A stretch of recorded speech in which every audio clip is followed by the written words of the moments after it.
নমস্কার, হাই নিউজে সকলকে স্বাগত জানাই। সঙ্গে রয়েছে আমি ঋতু। শুরু করছি নিউজ টুডে। আর শুরুতেই দেখে নেব আজকের হেডলাইন্স।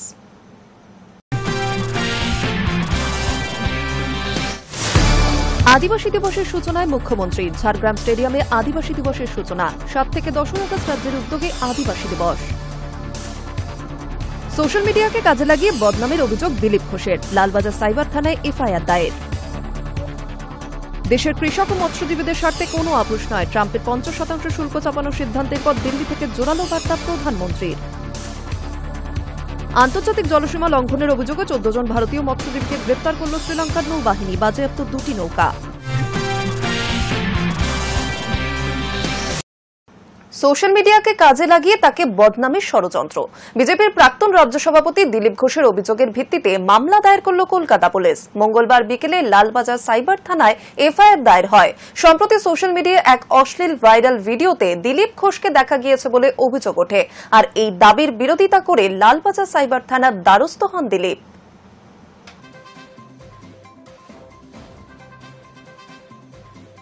কিছুদিন আগে একটি অশ্লীল ভিডিও সোশ্যাল মিডিয়ায় ভাইরাল হয়। অভিযোগ ওঠে, ভিডিওর যে ব্যক্তিকে দেখা গিয়েছে তিনি দিলীপ ঘোষ।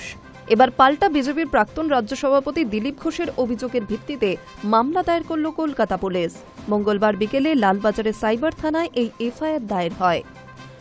দিলীপ ঘোষের বিরুদ্ধে যে অভিযোগ উঠে আসে তা শুরু থেকেই ষড়যন্ত্র বলে দাবি করেন তিনি। এই অভিযোগ উড়িয়ে দিয়ে দিলীপের দাবি, অশ্লীল ভিডিও যে ব্যক্তিকে দেখা গিয়েছে সেই ব্যক্তি তিনি নন। সোশ্যাল মিডিয়াকে কাজে লাগিয়ে তাকে বদনামের ষড়যন্ত্র করা হচ্ছে। এই ব্যাপারে তিনি লালবাজারের সাইবার থানায় মেল পাঠিয়ে অভিযোগ জানান। গোয়েন্দা পুলিশ ওই অভিযোগের ভিত্তিতে প্রাথমিক অনুসন্ধান শুরু করে। তারপরই দিলীপ ঘোষের অভিযোগের ভিত্তিতে সাইবার থানায় দায়ের হয় এই মামলা। আগেই মেলে পাঠানো অভিযোগে দিলীপ ঘোষ লালবাজারকে অনুরোধ জানান, কোন সূত্র থেকে বা কোন ব্যক্তি এই ভিডিও ছড়িয়েছে তা যেন তদন্ত করে দেখা হয়। অভিযোগপত্রে দিলীপ ঘোষ 9টি সোশ্যাল মিডিয়া ও ইউটিউবার সহ ডিজিটাল প্ল্যাটফর্মের নাম উল্লেখ করেন। সেগুলি ওই বিতর্কিত অশ্লীল ভিডিওটি প্রচার করেছে অথবা সেগুলির হাত ধরে ওই ভিডিওটি ছড়িয়েছে, এমনই অভিযোগ জানান তিনি। এফআইআরে আরও বলা রয়েছে যে অভিযুক্ত ব্যক্তিরা ষড়যন্ত্র করে ইচ্ছাকৃতভাবে ভিডিও ও ছবি তোলে। ওই ভিডিও এক ব্যক্তির সঙ্গে এক মহিলার যৌনতার দৃশ্য দেখা গিয়েছে। সোশ্যাল মিডিয়ায় ব্যক্তি অভিযোগকারী বলে দাবি করা হয়েছে। ওই ভিডিওয় মহিলার মুখ ও শরীরের গোপন অংশ দেখানো হয়েছে। ওই চরম অশ্লীল ভিডিও অনলাইনে আপলোড করে তা বেআইনিভাবে ইন্টারনেটের মাধ্যমে ছড়ানো হয়েছে। পুলিশ সূত্রে খবর, ওই এফআইআর এর ভিত্তিতে তদন্ত শুরু হয়েছে। ভিডিওটি তদন্তের স্বার্থে ফরেনসিকেও পাঠানো হচ্ছে। Hi news network. শুভেন্দুর নারী সুরক্ষা মিছিল ঘিরে চরম বিশৃঙ্খলা বারাসাতে। মিছিল থেকে ধেয়ে আসলো ইট পাটকেল। ভাঙচুর চালানো হলো তৃণমূলের শ্রমিক সংগঠনের অফিসে। আক্রান্ত তৃণমূল কর্মী থেকে সাধারণ মানুষ।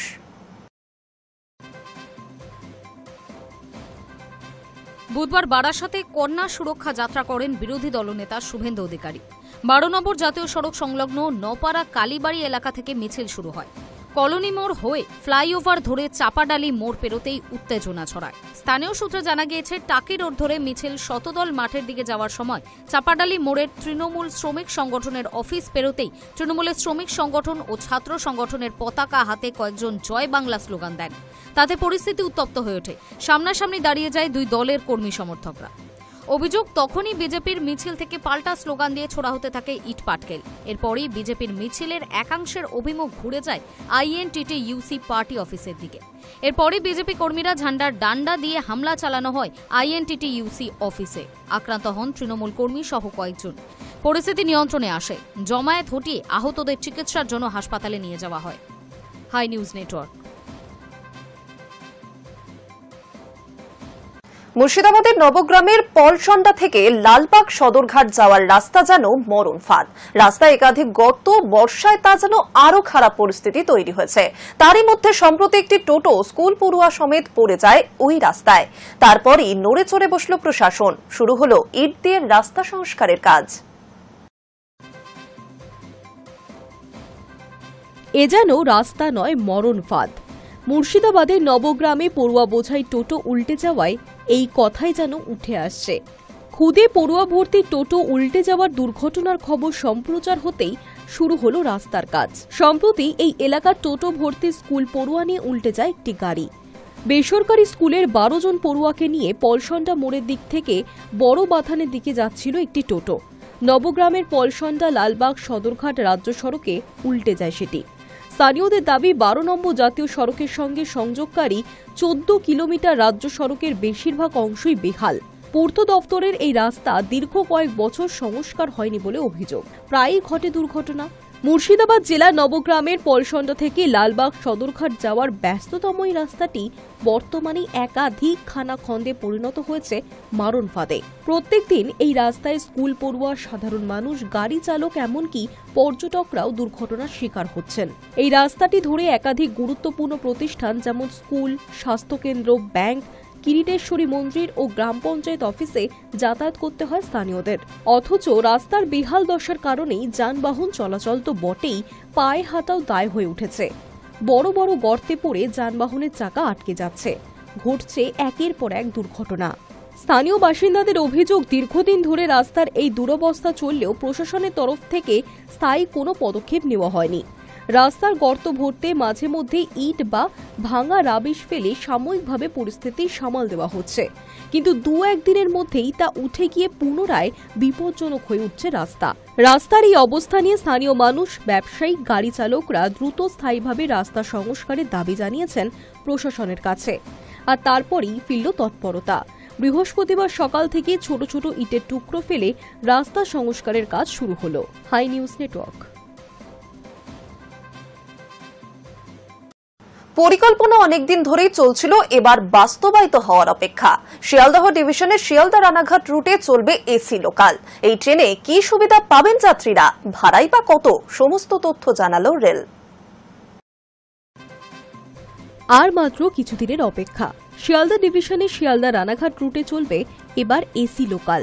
ট্রেনে কি সুবিধা পাবেন যাত্রীরা, যাত্রী সুরক্ষার স্বার্থে কি কি পদক্ষেপ নেওয়া হয়েছে, ভাড়াই বা কত, সমস্ত তথ্য জানালো রেল কর্তৃপক্ষ। রেলের তরফে একটি বিবৃতি প্রকাশ করে জানানো হয়েছে 12টি কোচই এসি মুক্ত। ট্রেনটি ঘন্টায় 110 কিলোমিটার গতিবেগে ছুটতে পারবে। প্রত্যেকটি কোচ স্টেইনলেস স্টিল দিয়ে তৈরি। মেট্রোর মতো একটি কোচ থেকে অন্য কোচে যাওয়া যাবে। এসি লোকালে থাকছে মোট 1126টি সিট। এক একটি সিটে 3 জন করে বসতে পারবেন। তাছাড়াও যাত্রীদের দাঁড়ানোর জন্য অনেকটা জায়গা রাখা হয়েছে। লাগেজ রাখার জন্য তৈরি করা হয়েছে শক্তপোক্ত রেক। প্রত্যেকটি কোচে 4টি দরজা থাকবে। দরজাগুলি মেট্রোর মতোই 2 দিক থেকে খুলবে। স্টেশন ছাড়ার আগে বন্ধ হয়ে যাবে। যাত্রী সুরক্ষার কথা মাথায় রেখে প্রত্যেকটি কোচে থাকছে সিসিটিভি, থাকছে পাবলিক অ্যাড্রেস সিস্টেম। মেট্রোর মতোই প্রত্যেকটি স্টেশনের আগে জানানো হবে কোন স্টেশন আসছে প্ল্যাটফর্মের কোন দিকে। দরজা খুলবে সেই দিকেই। এই ট্রেন সফর করার জন্য যাত্রীদের কত ভাড়া গুনতে হবে তাও জানিয়ে দিয়েছে রেল কর্তৃপক্ষ। শিয়ালদা থেকে দমদম পর্যন্ত একদিকে যাত্রার ভাড়া 35 টাকা, ব্যারাকপুর পর্যন্ত লাগবে 60 টাকা, নৈহাটি পর্যন্ত গেলে গুনতে হবে 90 টাকা, রানাঘাট পর্যন্ত সেই ভাড়া 120 টাকা। মাসিক, পাক্ষিক ও সাপ্তাহিক টিকিটও কাটতে পারবেন যাত্রীরা। দমদম পর্যন্ত মাসিক ভাড়া 620 টাকা, ব্যারাকপুর পর্যন্ত মাসিক ভাড়া ধার্য করা হয়েছে 1275 টাকা, নৈহাটি পর্যন্ত মাসিক ভাড়া 1810 টাকা, রানাঘাট পর্যন্ত ভাড়া করা হয়েছে 2430 টাকা। ভারতীয় রেলে এর আগে মুম্বাই ও চেন্নাইয়ে এসি লোকাল চালু করেছে রেল। এবার তৃতীয় হিসেবে পূর্ব ডিভিশনে ছুটতে চলেছে এসি লোকাল। সূত্র মারফত খবর, 10 তারিখ শিয়ালদা থেকে যাত্রা শুরু করবে এই ট্রেনটি। Hi news network. দেশের কৃষক ও মৎস্যজীবীদের স্বার্থে কোনো আপোষ নয়। ট্রাম্পের 50% শুল্ক চাপানোর সিদ্ধান্তের পর দিল্লি থেকে জোরালো বার্তা দিলেন প্রধানমন্ত্রী নরেন্দ্র মোদী। দেশের কৃষক ও মৎস্যজীবীদের স্বার্থে কোনো আপোষ নয়। ট্রাম্পের 50% শুল্ক চাপানোর সিদ্ধান্তের পর দিল্লি থেকে জোরালো বার্তা দিলেন প্রধানমন্ত্রী নরেন্দ্র মোদী। জানালেন, এই অবস্থান ধরে রাখার জন্য যদি তাকে ব্যক্তিগতভাবে কোনো বড় মূল্য দিতে হয় তাতেও তিনি রাজি। দিল্লিতে এমস স্বামীনাথন শতবার্ষিকী আন্তর্জাতিক সম্মেলনে বক্তব্য রাখতে গিয়ে মোদী বলেন, भारत अपने किसानों के, पशुपालकों के और मछुआरे भाई बहनों के हितों के साथ कभी भी समझौता नहीं करेगा।